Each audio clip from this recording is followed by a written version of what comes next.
Bonjour à tous et bienvenue sur boursicoté.com pour cette nouvelle analyse technique Forex matières premières et Bitcoin avec une paire de devises euro-dollar qui continue à évoluer d'une manière haussière d'un point de vue très court terme. On est revenu ici au niveau de la zone de parité avant de consolider légèrement. On peut toutefois constater que la zone des 0,9850 qui était précédemment résistance ici sur cette phase agit désormais comme zone de support. C'est un peu le même cas ici pour la moyenne mobile 20 exponentielle qui agit elle aussi comme support. Donc pour l'instant, la tendance reste haussière.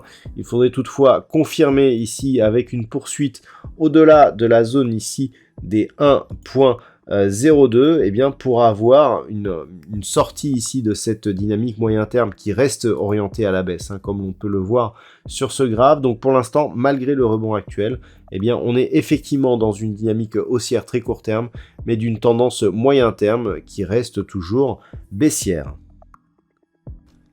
Sur la paire de devises livre sterling contre dollar américain, on est à peu près dans la même configuration. La forte baisse ici qui avait vu cette paire de devises passer d'une zone ici des 1.14 à un niveau inférieur ici à 1.0350, a totalement repris cette zone des 1.14. Alors ça fait quand même une variation de 10 figures, c'est pas anodin. On avait été ici très vite à la baisse et on a mis un peu plus de temps à remonter, mais on est revenu sur ces niveaux. Donc à voir maintenant si on reprend le chemin de la baisse ou si on confirme un rebond de cette paire de devises. Là aussi, d'un point de vue court terme, on reste ici dans une dynamique haussière. On vient s'appuyer ici sur la moyenne mobile 20 exponentielle. Par contre, d'un point de vue moyen terme, là, clairement, on reste toujours dans une dynamique baissière avec une possibilité de retournement si justement ce mouvement court terme continuait jusqu'à une cassure de la zone des 1.1740. Auquel cas, là, nous aurions effectivement un premier signal d'un éventuel retournement de tendance. Sur l'or, nous sommes là aussi sur un retour sur des anciennes cotations plus stables. On avait connu ici une rupture de la zone des 1675 qui sont venus nous faire valider ici un point bas proche des 1615 $ l'once. Suite à cela, on est revenu. Le signal déclencheur a été la cassure haussière ici des 1675. Et désormais, il semblerait que l'on se stabilise ici sur cette zone des 1720. Donc pour l'instant, là aussi, et c'est lié notamment en dollars, on a une dynamique haussière très court terme qui pourrait continuer. On pourra continuer par éventuellement l'établissement d'un nouveau plus haut significatif, donc au-delà des 1730 $ l'once. Par contre, d'un point de vue moyen terme, on reste ici dans une dynamique plutôt baissière, et on peut le voir sur ce graphe, c'est la zone des 1807 ici qu'il faudrait casser à la hausse pour changer de tendance d'un point de vue moyen terme. Donc un petit peu comme sur les autres actifs analysés précédemment, dynamique haussière ici d'un point de vue très court terme, mais au sein d'une tendance qui reste orientée à la baisse d'un point de vue moyen terme. Au niveau du pétrole, nous avons un WTI qui a commencé à rebondir aujourd'hui. Alors pour information, l'OPEP a décidé de réduire sa production de 2 millions de barils jour. Donc cela pourrait créer un mouvement de retournement ici sur ce WTI. Pour l'instant, sur cette unité de temps 4 heures, on voit que l'on revient ici sur une ancienne zone de résistance intermédiaire, proche des 89,50 $ le baril.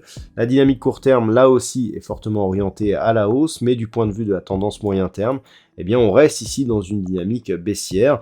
Attention toutefois, les news du jour pourraient bien inverser la tendance. Le signal serait une rupture de la zone des 90 $ le baril qui pourrait effectivement nous donner les premiers signaux d'un retournement de tendance ou tout du moins d'une stabilisation des cours du brut léger américain. Donc pour l'instant, ça reste baissier moyen terme, ça reste haussier très court terme, et donc à voir si cette décision de l'OPEP change quelque chose sur la variation des cours du brut léger américain.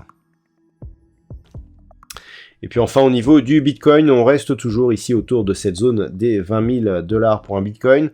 Là aussi, on s'éloigne un petit peu de la zone d'alerte, la zone d'alerte à 18 500, mais dans un rebond qui n'est pas réellement significatif. D'ailleurs, la dynamique ici court terme, même s'il n'y a pas eu de nouveau point bas, elle reste orientée à la baisse. La succession ici des points hauts, eh bien, laisse entendre que nous sommes sur une dynamique qui reste baissière. Et donc, tant que l'on n'aura pas cassé ici cette zone de points hauts proche des 23 000 $ pour un Bitcoin, eh bien, on restera dans cette dynamique avec donc un risque de revenir casser ici cette zone des 18 500 $ pour un Bitcoin. Ceci dit, ça fait quelques semaines que l'on se parle de cette éventuelle cassure, et plus le temps passe, eh bien, plus on aura tendance à invalider cette rupture. Et scénario désormais inverse consiste à dire que suite à ces plusieurs points bas significatifs, si on casse ici ce point haut proche des 25 200 $ pour un Bitcoin, eh bien, on pourra avoir un signal de retournement majeur sur cette tendance moyen terme et espérer revenir ici sur la zone des 30 000 $ pour un Bitcoin.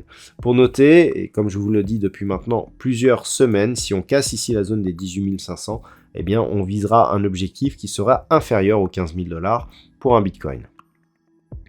Voilà donc ce que l'on peut dire sur l'analyse technique de ces principaux actifs Forex, matières premières et crypto. Je vous souhaite de passer une bonne soirée. On se retrouve dès demain pour d'autres analyses techniques, toujours sur le site boursicoté.com.